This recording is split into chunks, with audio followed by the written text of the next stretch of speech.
Hi everyone and welcome to another episode of the Two Limes and a Lemon podcast. This is the first episode of our new series, Everything Old is New Again, where we look at the originals and remakes of movies and discuss whether the first incantation of a film is better or has the developments in technology over time and a new take on the concept improved it. So ready yourself for a fight this episode as we put two challengers against each other to battle it out. Which one will come out with a flawless victory as we look into the original and remake of Mortal Kombat? Are we having theme music? Like, how do we... Is it just start with us talking? Yeah, Dave's going to do us some, like, a jingle, I think. Dave. Nat. Danielle. Two Limes and a Lemon.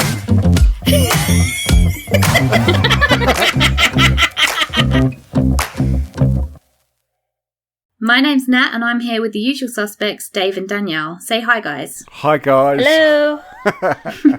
As is tradition, before we take our deep dive into Outworld, what media have you been consuming this week? Danielle, ladies first. Oh, thank you. I originally had planned to talk about a TV show I've been watching, but I started reading a book yesterday that I'm really loving. It's called Water Moon, and the best description I saw for it compared it to a Studio Ghibli film.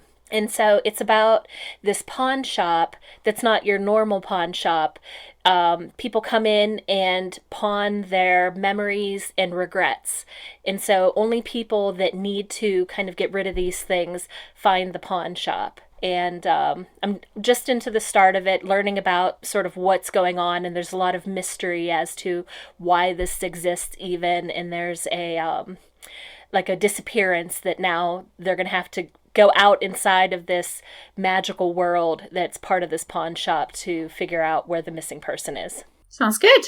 Dave, what have you been doing? Absolutely nothing. I've been consuming I've been consuming nature, I guess. I went out and did some photos. So I guess go outside with a mate, bring a camera. You never know what you're going to see. We saw some ducks. We saw everything's naturey at the moment. Got little baby ducks in the lake. So just go out there and take some photos. That's all I can say I've been doing. Because other than that, I've just been working. Nice. Is there a time that going outside isn't naturey? Do you mean just because it's getting to summer, so everything's kind of luscious and green? Yeah, luscious and it's too green, if anything. Too green. Take the saturation down. We literally just saw everything was green. I was like, is there any other colours in this bush? Yeah. But yeah, that's literally it. Well, I've not been as adventurous as you. I was just going to say that I got Elden Ring Night Rain yesterday. Yeah. So I've played a lot of that since I've got it. See, I was going to say that, but I was like, maybe that's for Nat to say. Can you guys explain it a little more to somebody that isn't familiar? Do you know what normal Elden Ring is like? Like Dark Souls, that sort of game? I know it's a game. and it looks too hard for me. It is quite difficult. So this one, Night Rain, is like a spin-off of Elden Ring. You do like little matches rather than it being like a big game with like a big story arc.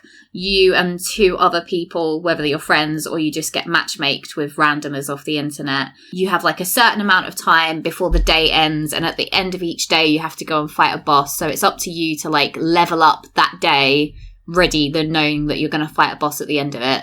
And there's like 3 days, and then you go on to like the next stage sort of thing. The big boss that you've chosen to kill. So without ado, let's move on to our main feature, which is Mortal Kombat 1995 and Mortal Kombat 2021. Now, for those who aren't too familiar with Mortal Kombat, I shall insert a spoiler warning here. So Mortal Kombat started life as a video game way back in 1992, and since then we've had many games, movies and series. It has become iconic to so many. For me, my love of Mortal Kombat is more aligned with the 1995 movie, as when I started getting into beat-em-up games, I preferred Tekken to Mortal Kombat. So I think I'll start with what's everyone's first introduction into the franchise? I knew it was a thing. As far as gaming goes, I had an Atari, like the original Atari growing up, and then didn't have another gaming system until I got an outdated original Nintendo from my cousin. So I think for me, it was like childhood sort of growing up. I didn't have a Nintendo, but because it was on Nintendo, right? I don't know. If it's not, maybe it was Sega, one of the others. But yeah, I remember playing. Somebody it will shout at us in the comments. Yeah, it's Nintendo. But yeah, I remember going around with friends and just bat and bushing. and like not knowing how to do any of the finishes, but just kicking and doing the same moves. So had you not seen the 1995 version before then? I think I might have watched it. I might have watched it with you ages ago, but I can't really remember. So it felt like I was watching it anew anyway. So yeah, can I ask a general question from those who've some experience with the game? Yeah. Do these movies follow the plot of the game? I believe they follow the plot of like the original Mortal Kombat. Is there an actual story, or is it just match on match on match? yeah, It's just pretty much match on match on match, but I think that was like the premise of why you were fighting. Right, what one should we start with? Are we going to do it like side-by-side analysis, or are we doing one and then the other? I think we should look at the 90s first. Let's look at the 90s Okay. one first, because we're going to jump everywhere otherwise. Yeah, I have to say I have a lot more to say about, like, I wrote, I think, like 5 pages of notes on the 90s version. In the new version, I was just entertained, and so I only took like 2 pages of notes. Well, it could have been watching 2-hour Mortal Kombat movies back to back. I might need to, for this series, space them out by a day to not get exhausted. Okay, so 90s one opens with the amazing song that we all know. Agree. Which gets you kind of in the mood for it straight away, I would say. That's a good way to open it. The mood for what? The mood for, But a good action-packed adventure. Is this going to be the film? It's very much you're watching it. You go, dad, it's like very much you're like, is it going to be this all the way through? Or okay. I feel like it's very high octane all the way through. I feel like that beginning song is high octane, and then like the last 20 minutes are high octane. And then the middle is like confusing mess. So, within the first 5 minutes, we've already had 3 fights, which is obviously Liu Kang's brother. Chan.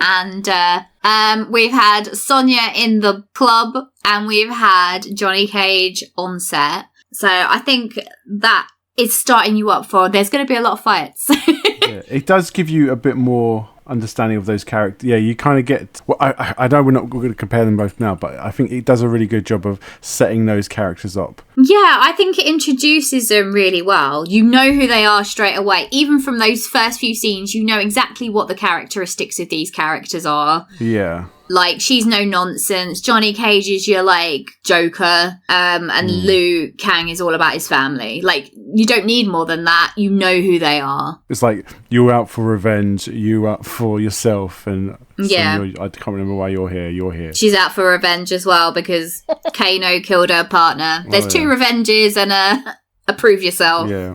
We're all here to gore at Sonya. I missed that her partner was killed. I was very confused by what she was. She was kind of like in a club with like a guy with a shotgun, right? I did write that. Not the best weapon to bring to a packed club. Not having any experience with any of these characters, like, yeah, it kind of gave me a rough estimate of who everybody, like, what their motivation was, but I was just lost. I was like, wait, what? Huh? Who? What was your opinions on Kaden?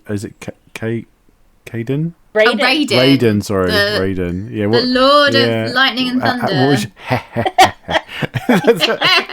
Now, obviously, Christopher Lambert is, like, the biggest star in this. He's been in Highlander or whatnot, but I actually find his part in it the most hammy. Oh, he's been in Highlander. What's the whatnot that Christopher Lambert has been in? Highlander 2? He did put a lot of his own stuff into that film, apparently, from the trivia. In that they were like, oh, we can't afford him for all the scenes, so we're going to have a stand-in when he's not facing it. And he was like, no, I want to be there. Yeah. And apparently he paid for, like, the rap party and stuff. He paid for the amount of smoke on that boat. Oh my god, yes, the boat. Now, I did say the CG isn't great when you think that Jurassic Park came out 2 years before this film. Oh, right, yeah. And it definitely hasn't stood the test of time with the CG like that has. You know what, though? A film like this, though, I wrote this down. I think, like, the late 80s, 90s CG that looks, like, just outright cheesy, I find, like, I give it a pass. It's more enjoyable to me than that, like, early 2000s CG that's really trying hard and looks bad. Yes. Like, at and least just doesn't hit. Yeah. Yeah, giggle this with is it, kind of can't you? nostalgic-y, obviously bad. Because, Yeah. I mean, you guys Yeah. would probably know better than I. Is it computer-generated? Is it animated, sort of over the film? I think it's like a mix, isn't it? Yeah, because you got sort of like the guy with the arms. I can't remember his name, but he's Goro. like Goro. He's very much like Well, he was a puppet, like apparently. ninja. mix, 'cause Yeah, he's like he was like ninja. animatronic, Yeah, that was yeah. like Ninja Turtle kind of style. Yeah. Apparently, his puppet took 13 to 16 people to operate. There was one person inside, and they could only do, it was like a short amount of time. They could only do like a few minutes because there was like no oxygen flow in the puppet. I do feel like, yeah, it's very hit and miss. Like with Sub-Zero, when he's doing like his ice attacks, the CG's not too bad. But then when you look against that as Scorpion, when he's got that thing coming out of his hand, it's so like straight to TV graphics. Well, because I think they didn't try to do too much with the Sub-Zero. It was just sort of like bits of ice coming out of his hand and making the hand sharp as a, like yeah. extension of his hand. Whereas the Scorpion, like, I didn't know, like, was that a snake? If it's a snake, why is he Scorpion? I just didn't understand. Yeah, I don't know. I think it's because in the obviously when you see it in the 2021 version, it's like a dagger rather than like an entity. Well, I think, too, the distinguishing factor with the 2021 version is, at least to me as an outside observer never playing the game, the Sub-Zero and Scorpion are kind of the coolest, most powerful of the fighting characters, and we get none of their backstory in the 1995 version. I don't understand, like... No, he vaguely mentions when they get on the boat, like, oh, they used to be the worst of enemies, and now they're my slaves, or whatever. Yeah. Well, I mean, like, with the games just come out, I think, like, probably the brief they got was, like, you got a bunch of characters that like to do fighting. We'll put some campiness to it, and then we'll just do loads of crazy fight scenes. Do you think their goal was campiness back then? I think it was tongue-in-cheek. I don't think it was trying to take itself too seriously. Okay. There's a lot of one-liners, but 100% loads of one-liners. I think, yeah, like you say, obviously the first game only came out like 3 years before the film. And the roster of characters back then was very slim, whereas obviously the 2021 version has managed to pick from like a whole roster of characters because it's evolved so much since then. But kind of detrimentally, I think, there's too many characters in the new one. Yeah. Is the main character we're following made up? Yes. He was made up. But I don't understand why you need to make up a character when you've got so many characters to pick from. The only thing I could think of is it's like putting us, like, it puts the viewer into the story. Yeah. But I feel like it's just because they wanted to do the ancestor of, like, Scorpion storyline. But I'm like, there must be other characters that were connected and you could be like, oh, you're a descendant of whoever. I don't know. I don't like the fact that they made up a character. Yeah. I think it's lazy. I didn't have so much problem. I ended up liking him as it went on. I thought whatever his power was ill-defined and not very interesting, but... He was a bit of a Mary Sue. Was his power just that he had armor? Well, he was just, like, invulnerable, wasn't he? He had the thingies as well, the weapons. Oh, yeah, like one of them's like a blade and one of them's like a nightstick. Yeah. But, like everyone else got like one little power, he's ended up with like 3. I'm the leader. Okay, going back to the 90s one, yes, I will say I really liked just looking at the extras. Like, if you want to rewatch it, just watch the extras. They're having the best time ever. Yeah. They're like... The random guys in the balaclavas and harem pants. Yeah, or just like the people wearing... There's a bit where they're all wearing like monk clothes and there's a guy in a Hawaiian shirt. And I was like, what's... and he's got this strut walking in and I was like, oh, so many amazing extras. I'm like, these have to be like the crew they've just thrown in the background. But I'd say the set design as well. I really like the amount of like sets they had. Yeah, I agree. There was a lot of effort, I felt like, went into the sets of the old version. They filmed it in Thailand. So I feel like the exterior shots were like, it felt like, I suppose, like the old adventure movies that you get. I think I like the fact that they were like, they got on that boat and then they were whisked off to like a place that they didn't really know. They're all kind of on the back foot of like, oh, what's going on? Whereas in the new version, I feel like everyone just kind of accepts it. They already knew about the Mortal Kombat tournament and there's not really a mystery to it.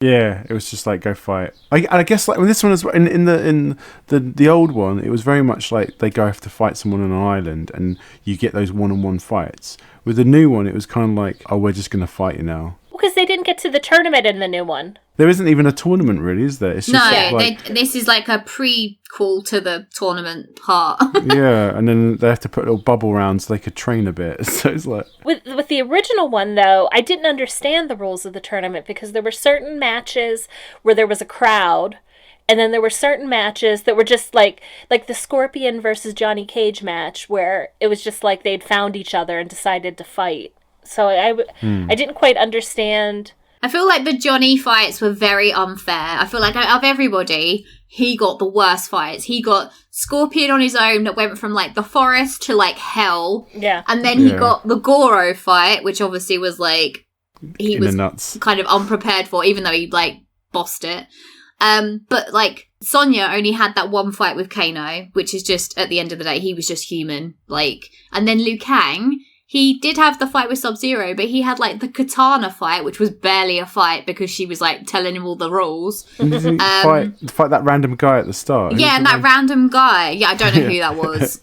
But I feel like, yeah, Johnny's fights were a completely different scale to the other two.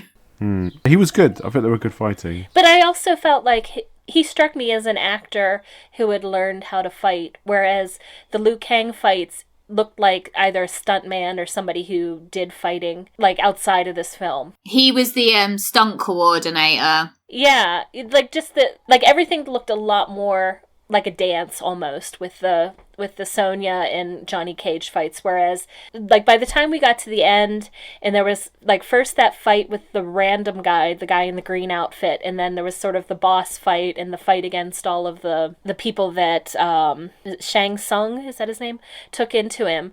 Like, I found that part enjoyable. I thought those were good. Do you think that the Liu Kang in the 1995 was better than the Liu Kang in the new one? 100%. The one in the new one is just like a very side character, very forgettable. Yeah. Yeah, I thought his backstory was better developed in the 1995 version. Speaking of characters not developed and I didn't understand the purpose of, well, I have two of them in the 1995 version. That art guy, they meet him on the docks. Oh yeah, who was he? They meet him and he seems to bond with everybody when they're in the boat and they're all like, what's going on? But he doesn't like sneak off with them whenever they're like exploring. And then he gets killed very unceremoniously. And apparently there was, I can't remember if it said it was shot or not, but originally in the script there was like a little funeral scene for him that they cut. Yeah, they probably didn't need a funeral.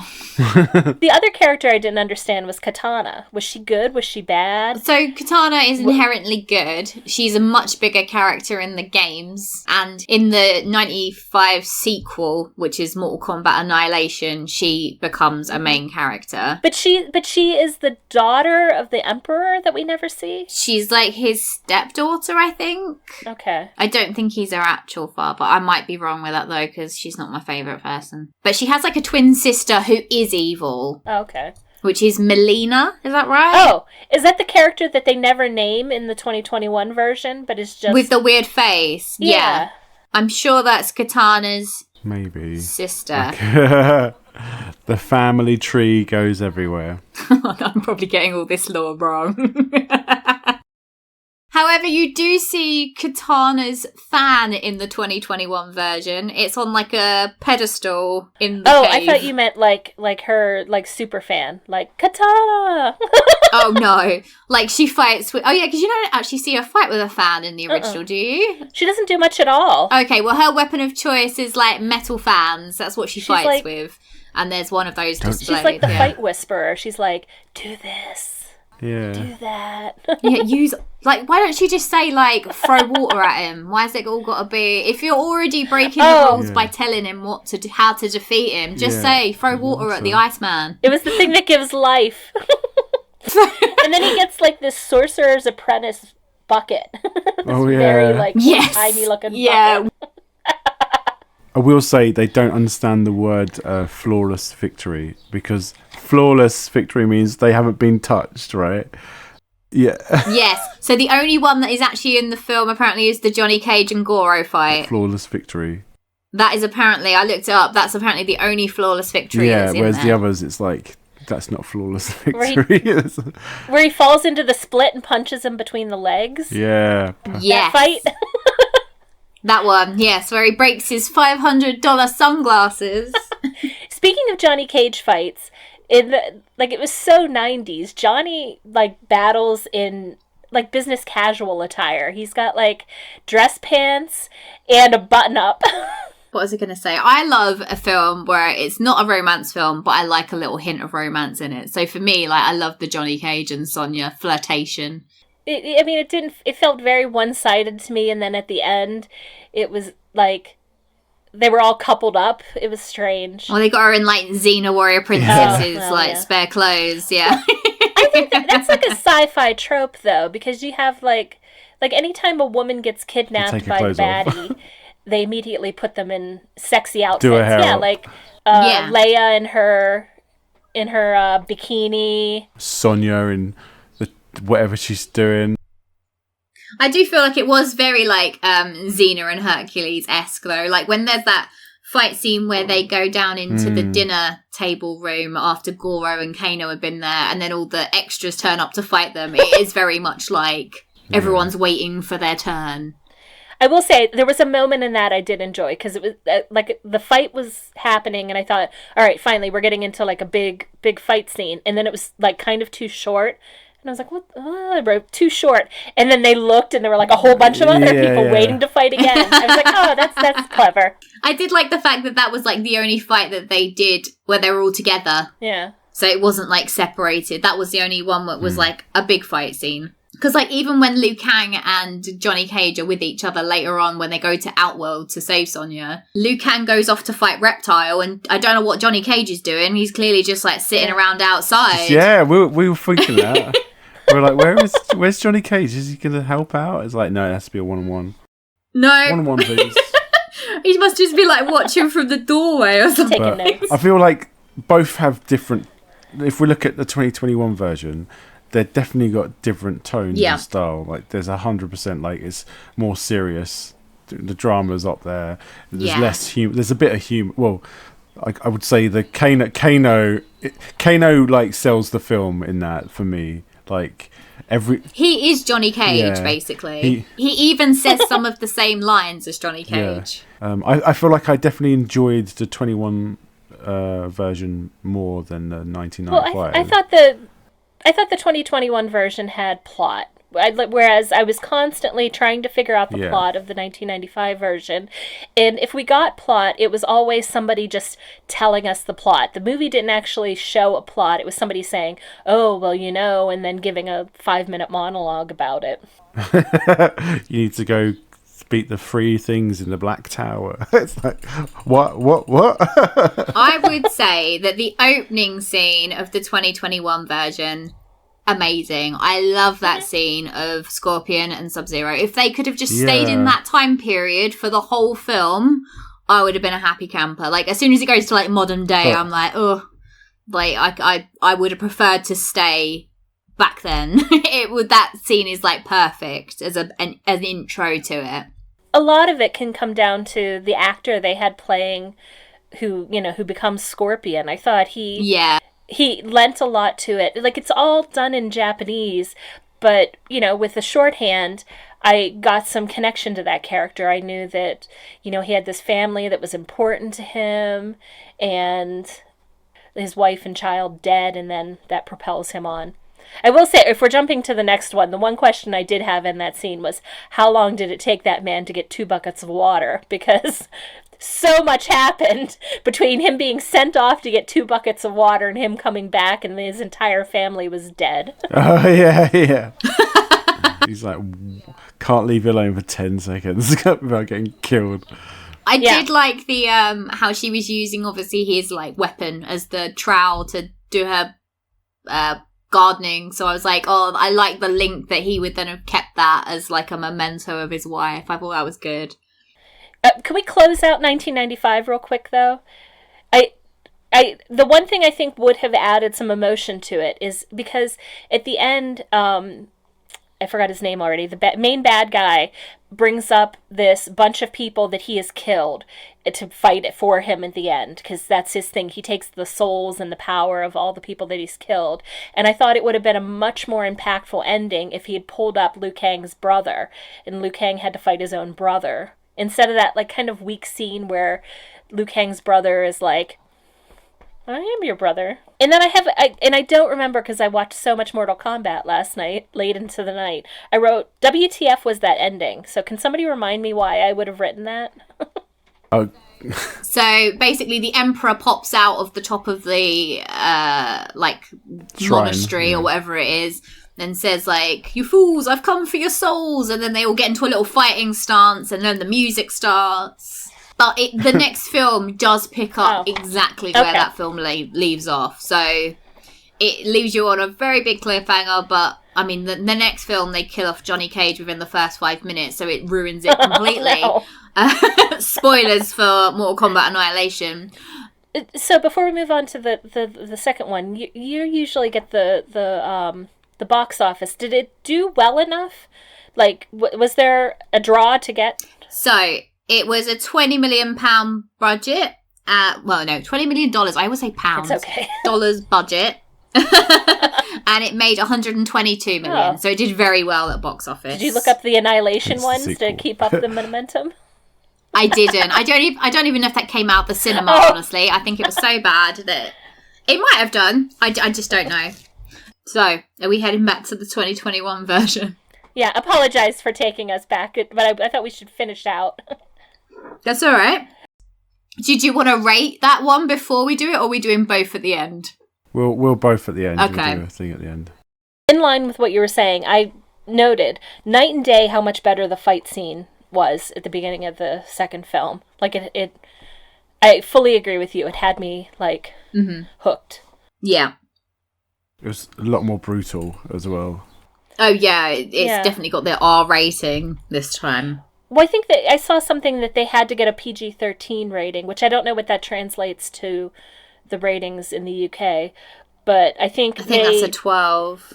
I think they dialed down the gore in the original to get a rating that kids could get into, whereas not a problem in this one. A lot more brutal. Yeah. Well, I think as well they do a lot of, because obviously the effects, you can do a lot more with special effects. So they've got so many of their sort of signature moves that you see in the games, and then you see them in the film. So it's like a lot of like, again, I remember that. Oh, he's done the thing. There's a lot. When watching it, there was a lot of me just going, he's doing the thing. That's the thing. Scorpion's doing the thing. Or I remember seeing it in the cinema with you, Natalie, with Luke Cage. Is it Luke? Who's the guy with the arms? Jax. Oh, Jax. Jax. Yeah. Jax. Yeah. When he had his arms, I was like, doesn't he have better arms? And you're like, I don't know. And then like moments later, his arms rips, his arms explode, and I was like, oh, he's gonna get new arms. It's like, yeah, okay. I will say in the 1995 version, so Jax and Sonya are like a duo in the actual games, like that they're connected, because I vaguely understood that somebody had been killed by Kano that made Sonya want to kill him, but I had no idea it was this Jax character, and that was much better established. No, so Jax was the guy that he told her not to run onto the boat. He was still alive. Then why did she want to kill Kano? No, she had a partner before she was paired with Jax, I believe. And then it became like revenge to kill Kano. Speaking of Kano, I was going to say, he's just a million times improved. Yes. From the last one. This one. He's hardly got any screen time in the first one, really. No, he's just eating that meat. Other than his like conversation with Goro. And his eye didn't do anything. Like they made a joke about him being like a blind dog or something, because if he didn't do what he wanted, he was going to take out his other eye. But watching that original one, I was like, why does he have a red eye? Like, why does he have a cyborg eye? Why in the fight with Sonya didn't his eye do anything? Yeah. Sonya's ability to store data is very, very bad. She's got a whole like caravan full of information. It's all paper, And then at the end, she's like, no, all my research. I'm like, why have you not digitalized any of this stuff? It's that important. It's your life's research, almost looking into all these things. Why is it not digital? Why is it all papers on the wall? It's like hanging up next to the oven. It's like, oh, okay. I felt like Kano did outshine both Sonya and Cole, though. Like, if you've got, like, your trio, like, the first one, I felt like they were all pretty much on par with each other. But this one, I felt like Kano was the star and those two were just, like, supporting. Yeah. Well, it was like he got the point of it quicker than they did. And then... Then it just suddenly, like, clicked into place and, you know, at the end when there's all the montage of fighting scenes. Just like editing choice, they were just the directors like, we just need more Kano. He's just done such a great job. But he was the best bit. Yeah. What I didn't like is when they brought in that other character who ends up like pulling him over to the dark side. His name is like Cabal or something, and then that guy was also doing like little joke one-liners, and I was like, no, we don't need two of the same character here. I actually think as well that when Cole does his fight with Goro, I assume it's still Goro, though I don't know if that's actually there, the CG looked worse than the original Goro. I love that they finished the fight in the cage fight and it's all ice everywhere. That was good. That did have some good shots, like when they were throwing him into like the netting and all the ice like cracks off of it.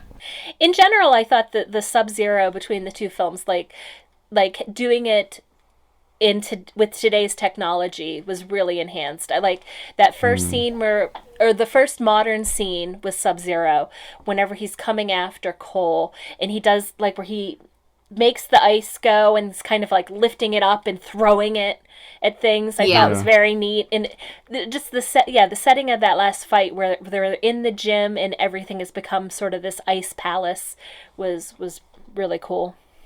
Elsa's there, like yeah.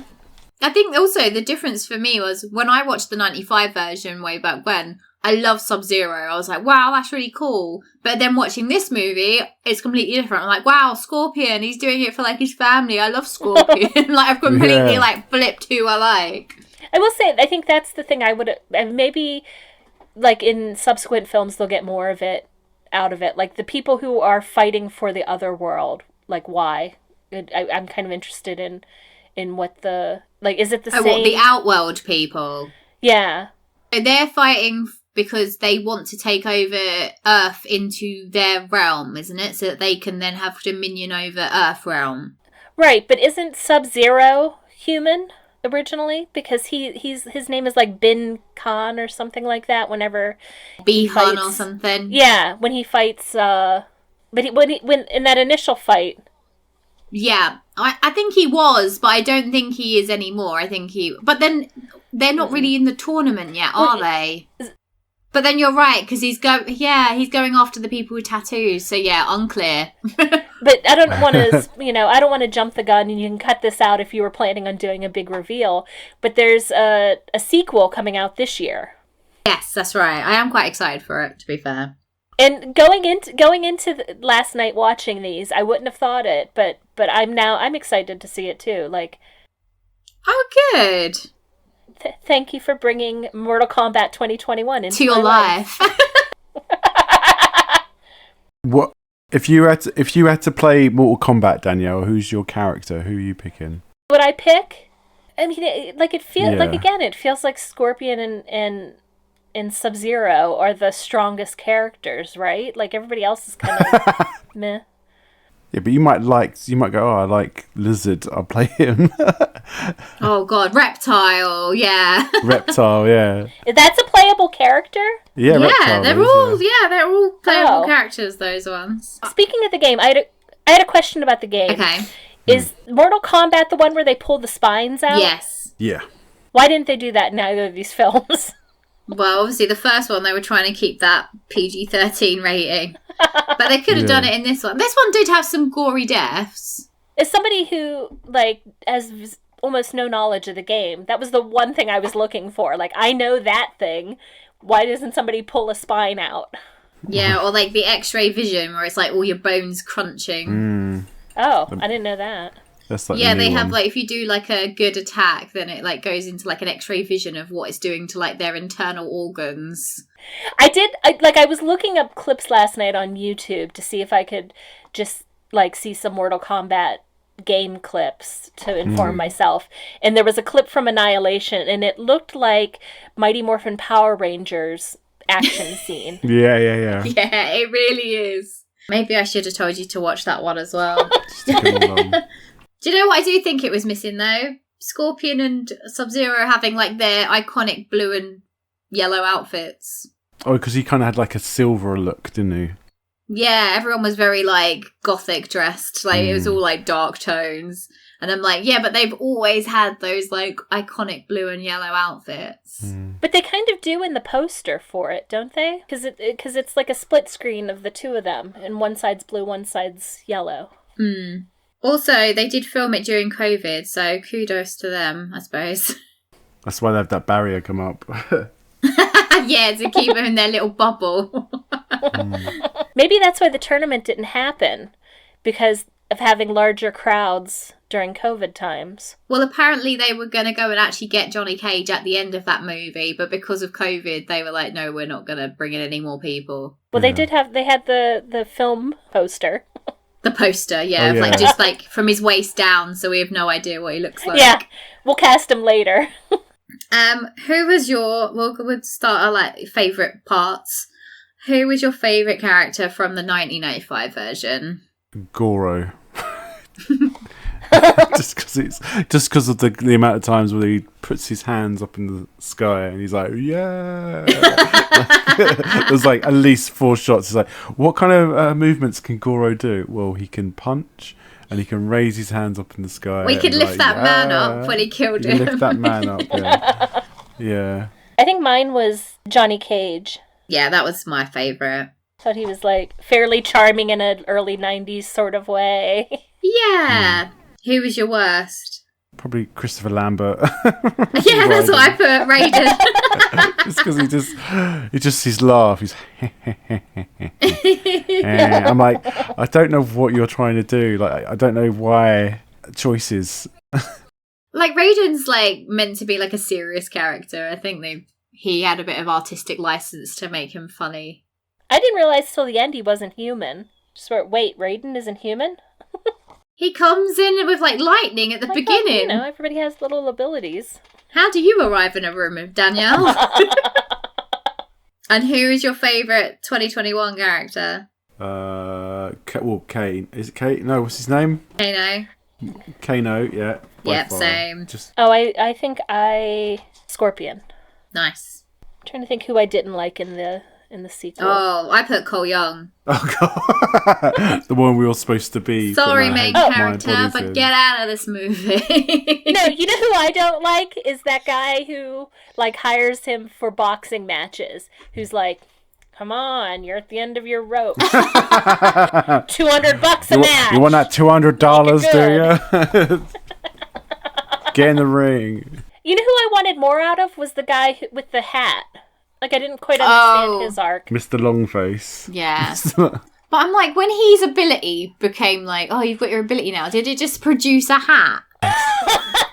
Fell out the sky. It was at the race. It was at the York races, and then like this fancy hat. Like everyone else is getting like fire and laser beams, and they're like, well, we're going to bestow upon you a hat. It is a sharp hat, but it's a hat at the end of the day. He's like a Bond villain, really. For me, I didn't like Liu Kang because from watching the 90s one, and he had like this character there, and then when we saw this new guy, I was just like, oh, okay, you shoot fire, that's it. I did like his fire dragon at the end, though. I just wanted more out of him, but I thought he was I think you fine. need a bit more. I didn't like Cole's daughter either for some reason. I don't know. At first I thought it was his younger sister, and she's like screaming at him. Oh yeah, I thought it was a younger sister, and then obviously when he then got with the mom, I was like, oh, it's his daughter. Even watching it the second time, I was like, is it his sister? And no. Do you have like a favourite scene? I'd say I enjoyed a bit where with the guy with the spinny hat when he did his flawless victory. I thought for me, and obviously the big fight at the start, but if I had to think of something that's unique, I'd say like he sort of skateboards her down into his spinning. She does not have a good time. I thought that was quite cool. I think he was quite fun. Did you have a favorite scene in the 95 version? When they got on the boat, I think, when I just saw the smoke everywhere and the blue light. The blue light. I was like, why is everything so blue? Yeah, there was a big blue light. Not to derail conversation, but I didn't understand why there was so much welding going on at that dock. Oh, there was. The spark budget was very high in that film. Yeah. Oh, do you know what? I'm going to derail it even further. There's a bit where they're following Katana, apparently, before they get to the Goro bit, and then... Yeah, right? Yeah. He's like, she must have gone this way. And I'm like, it's fully covered in cobwebs. There is no way she has been through this way. She's gone through here. This tiny little gap somewhere. It's like... Yeah, you know what I said it's that like we watched it? Thick as anything. It's mad. No one's gone through here for a very long time. In the 95 version, my favorite scene was the fight between Liu Kang and the nameless guy. And solely based on the music comes back in, and he does this move where I'm guessing was from the game, I don't know, where he does like stomp, stomp, stomp, stomp, stomp, stomp, stomp, stomp, stomp on his chest, but he's like in the air. And then if I'm looking at the 2021 version, and we've established that opening and closing fights are like, superior tier. Yeah. I think when it really opened my eyes, like, oh, I'm going to enjoy this, was again that scene where we first see Sub-Zero in the modern era, and he's like kind of creatively using his ice to cause mayhem. For me, the 2021 version has definitely got to be the opening scene. That whole scene is great. For the 95 version, I would say it's probably the fight with Liu Kang, Sonya, and Johnny Cage fighting like the minions in that feast room. There was a lot of room. Sorry to interrupt, but there's a little bit where where they're like just doing a fight pose, walking up some stairs, or she'll go ha ha, and then or Liu Cage would or whoever would just do a fight pose, and it's just a separate shot constantly. There's a bit where he pushes somebody and then Sonya clotheslines them, and then it just stays at the end of her with her arm out, like and he does like a flip up the stairs, like I'm like, what are these shots? I feel like before that point they were all kind of like separate entities in that they were all like having like a banter with each other that they kind of didn't really trust each other sort of thing. Like it was a bit more of like a negative banter. But once they'd done that fight scene, it was like, we've established that we are like a trio now. We're doing this together. Like friendship rules kind of thing. We did a clothesline. Yeah. But yeah, I think that fight scene for me was like, it's like the turning point of like, we're not coming from our own separate things. Like we're kind of all invested in what the other ones are doing now sort of thing. Have you watched this, like, like, it was clearly something dear to you when you were younger. Have you watched it multiple times between then and now? Yes. Okay, so, there is no question this is held up for you. Yeah. But, at the same time, I know that it hasn't really held up, like, technically wise and stuff. But, yeah, it's definitely a nostalgia thing. I like the characters. I feel like it gets straight to the point of it. There's no like padding, I suppose. It's just like, we're in it, it's happening, enjoy it. It's like a thrill ride. Yeah, I feel like I've not really seen it that much. Like I didn't grow up on Mortal Kombat either. I played in the games, but that was it. I didn't watch the film or anything like that. So I feel like it still kind of stands. Like I could watch it and not be like, oh, can you turn it off now? Like it is fun to watch the 1995 version.